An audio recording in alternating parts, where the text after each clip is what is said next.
بسم اللہ الرحمن الرحیم۔ السلام علیکم ورحمۃ اللہ وبرکاتہ۔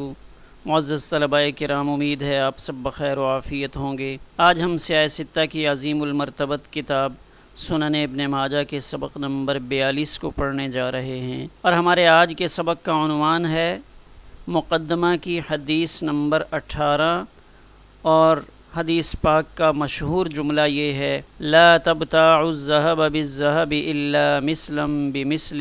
اپنے آج کے سبق کی حدیث پاک کی جانب بڑھنے سے پہلے ہم اپنے گزشتہ سبق کے خلاصے پر اور اپنے آج کے سبق کے خلاصے پر ایک نظر ڈالتے ہیں۔ اپنے گزشتہ سبق میں ہم نے ان 5 عنوانات کی تفصیل کو پڑھا تھا، اور اپنے آج کے سبق میں ہم ان 6 عنوانات کی تفصیل کو پڑھیں گے۔ آئیے اپنے آج کے سبق کی عبارت کی جانب بڑھتے ہیں۔ بسم اللہ الرحمن الرحیم۔ باب تعظیم حدیث رسول اللہ صلی اللہ علیہ وآلہ وسلم والتغلیظ علی من عارضہ۔ وبہ قال حدثنا ہشام بن عمار قال حدثنا یحیی بن حمزة قال حدثنی برد بن سنان عن اسحاق بن قبیصة عن ابیہ ان عبادة بن الصامت الانصاری النقیب صاحب رسول اللہ صلی اللہ علیہ وآلہ وسلم غزا مع معاویة رضی اللہ تعالی عنہ ارض الروم، فنظر الى الناس وهم يتبايعون كسر الذهب بالدينار وكسر الفضة بالدراهم، فقال يا أيها الناس إنكم تأكلون الربا، سمعت رسول الله صلى الله عليه وآله وسلم يقول لا تبتاعوا الذهب بالذهب إلا مثلا بمثل لا زيادة بينهما ولا نزرة، فقال له معاوية رضي الله تعالى عنه يا أبا الوليد لا أرى الربا في هذا إلا ما كان من نزرة، فقال عبادة رضي الله تعالى عنه أحدثك عن رسول الله صلى الله عليه وآله وسلم وتحدثني عن رأيك، لئن أخرجني الله لا أساكنك بأرض لك علي فيها إمرة، فلما قفل لحق بالمدينة، فقال له عمر بن الخطاب رضي الله تعالى عنه ما أقدمك يا أبا الوليد، فقص عليه القصة وما قال من مساكنته، فقال ارجع يا أبا الوليد إلى أرضك، فقبح الله أرضا لست فيها وأمثالك، وكتب إلى معاوية رضي الله عنه لا إمرة لك علي، واحمل الناس على ما قال فإنه هو الأمر۔ آئیے اب ہم اس حدیث پاک کا ترجمہ کرتے ہیں۔ اسحاق ابن قبیصہ اپنے والد حضرت قبیصہ سے روایت کرتے ہیں کہ حضرت عبادہ ابن صامت انصاری رضی اللہ تعالی عنہ، جو نبی کریم صلی اللہ علیہ وآلہ وسلم کے صحابی اور نقیب تھے، وہ حضرت معاویہ رضی اللہ تعالی عنہ کے ساتھ روم کی جنگ میں شریک ہوئے۔ تو حضرت عبادہ رضی اللہ تعالی عنہ نے وہاں لوگوں کو دیکھا کہ وہ سونے کے ٹکڑے کو دینار کے بدلے میں اور چاندی کے ٹکڑے کو دراہم کے بدلے میں بیچتے ہیں۔ تو حضرت عبادہ رضی اللہ تعالی عنہ نے فرمایا: اے لوگو، تحقیق کہ تم سود کھا رہے ہو،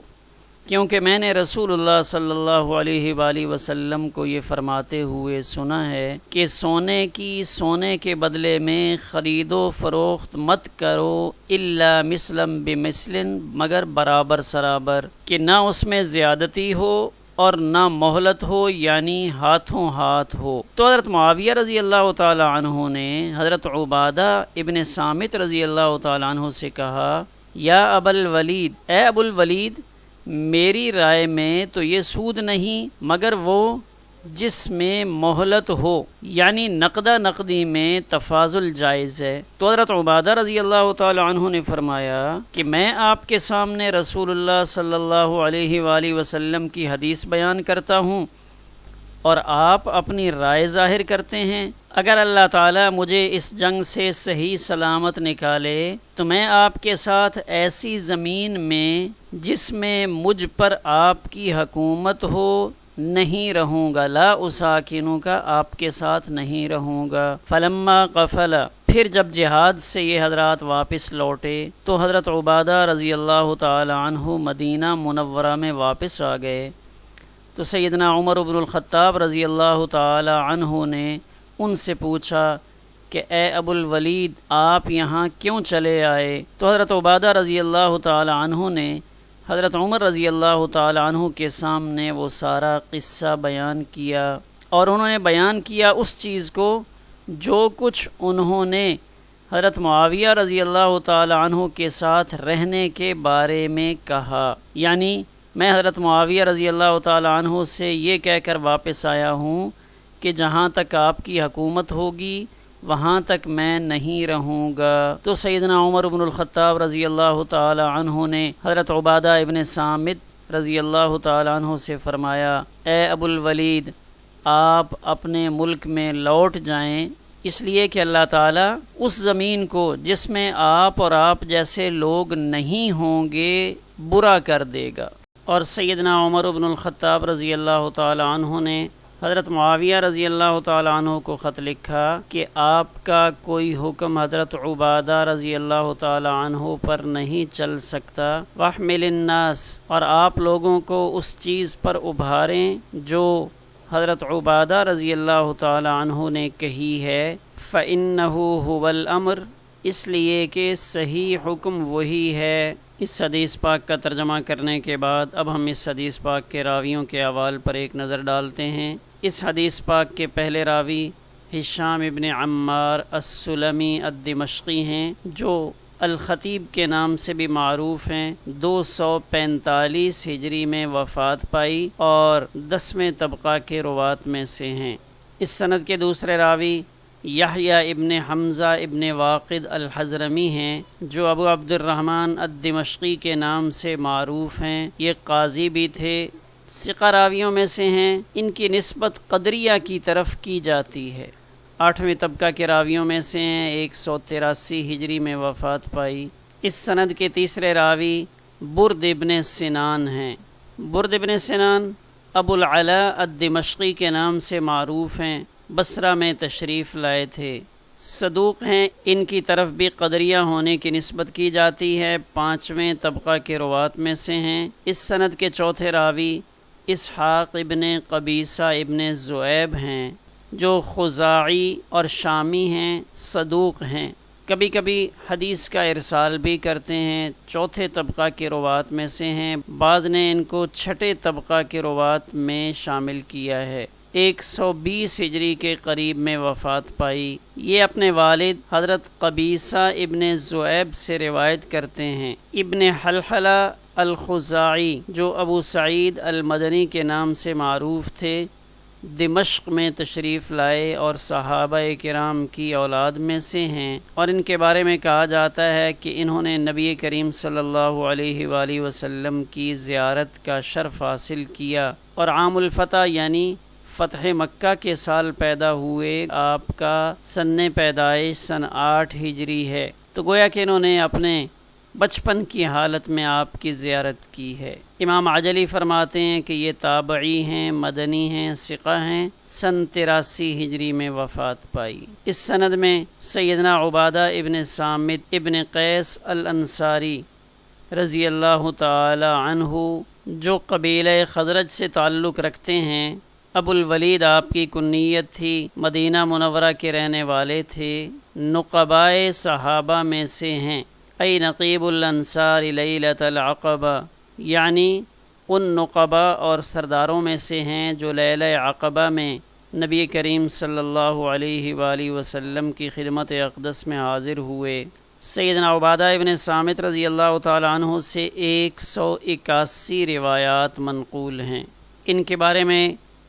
تقریب میں ہے کہ یہ بدری صحابی ہیں، اور مقام رملہ میں انہوں نے سن 34 ہجری میں وفات پائی اور 72 سال عمر پائی۔ ایک قول ان سے متعلق یہ بھی ہے کہ حضرت معاویہ رضی اللہ تعالیٰ عنہ کے زمانہ خلافت تک زندہ رہے۔ ابھی ہم حضرت قبیصہ اور حضرت عبادہ رضی اللہ تعالیٰ عنہ کے احوال کو قدر تفصیل سے دوسری شرح کے حوالے سے دیکھتے ہیں۔ مشارق الانوار الوہاجہ، اس کے حوالے سے حضرت قبیصہ ابن ذؤیب، تو ان کا تذکرہ ہم یہاں پہ دیکھتے ہیں۔ یہ بنو خزاعہ سے تعلق رکھتے تھے، کنیت ابو سعید اور بعض نے ابو اسحاق المدنی بتائی ہے، بعد میں دمشق تشریف لے گئے تھے، کثیر الحدیث تھے۔ ابو الزناد ان کو اس امت کے فقہا میں شامل کرتے ہیں۔ محمد ابن راشد مکحول سے روایت کرتے ہیں، ما رأیت احدا اعلم منہ، کہ میں نے ان سے زیادہ علم والا کوئی نہیں دیکھا۔ ان کے مزید احوال آپ اس صفحہ پر ملاحظہ کر سکتے ہیں۔ سیدنا عبادہ ابن صامت ابن قیس ابن اسرم بن فہر بن قیس بن ثعلبہ بن غنم بن سالم بن عوف بن عمرو بن عوف بن خزرج الانصاری الخزرجی۔ ابو الولید آپ کی کنیت تھی۔ آپ کی والدہ قرۃ العین بنت عبادہ بن نزلہ بن عجلان شرکائے بدر میں سے تھے اور نقبا میں سے تھے۔ نبی کریم صلی اللہ علیہ وآلہ وسلم نے جب مواخات قائم کی تھی تو ان کے اور حضرت ابو مرثد غنوی رضی اللہ تعالی عنہ ان کے درمیان بھائی چارہ قائم کیا تھا۔ غزوہ بدر کے بعد کے بھی تمام غزوات میں شریک رہے۔ ابن یونس ان کے بارے میں کہتے ہیں کہ مصر کی فتح میں بھی یہ موجود تھے۔ صحیحین میں سنابحی نے ان سے روایت کی ہے کہ حضرت عبادہ رضی اللہ تعالیٰ عنہ فرمایا کرتے تھے، انا من النقباء الذین بایعوا رسول اللہ صلی اللہ علیہ وآلہ وسلم لیلۃ العقبہ۔ ان کے بارے میں عبد الصمد ابن سعید تاریخ حمص میں کہتے ہیں کہ یہ وہ پہلے شخص تھے جن کو فلسطین کا قاضی مقرر کیا گیا تھا۔ ان کے بارے میں کہا جاتا ہے کہ جب بنو قینقاع ان کا جھگڑا مسلمانوں کے ساتھ بنا،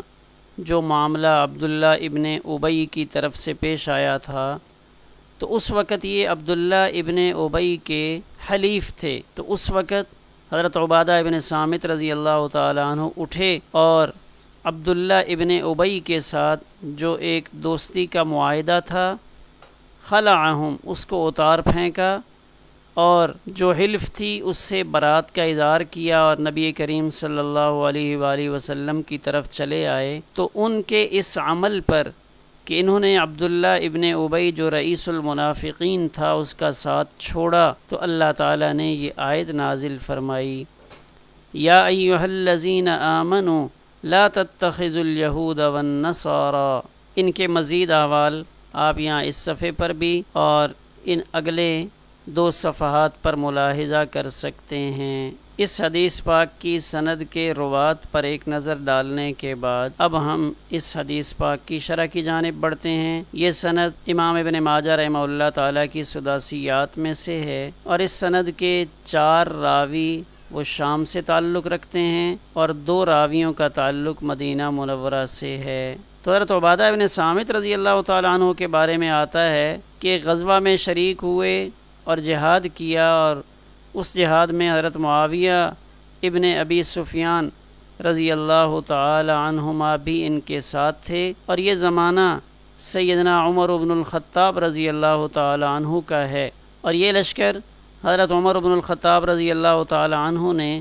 روم کی طرف روانہ فرمایا تھا۔ ابھی سفر میں تھے کہ حضرت عبادہ رضی اللہ تعالی عنہ نے لوگوں کو دیکھا کہ وہ لوگ خرید و فروخت کر رہے ہیں۔ تو اب ایک مسلمان جو سمجھدار ہو، احوال پہ نظر رکھنے والا ہو، اور خاص طور پہ نبی کریم صلی اللہ علیہ وآلہ وسلم کے تربیت یافتہ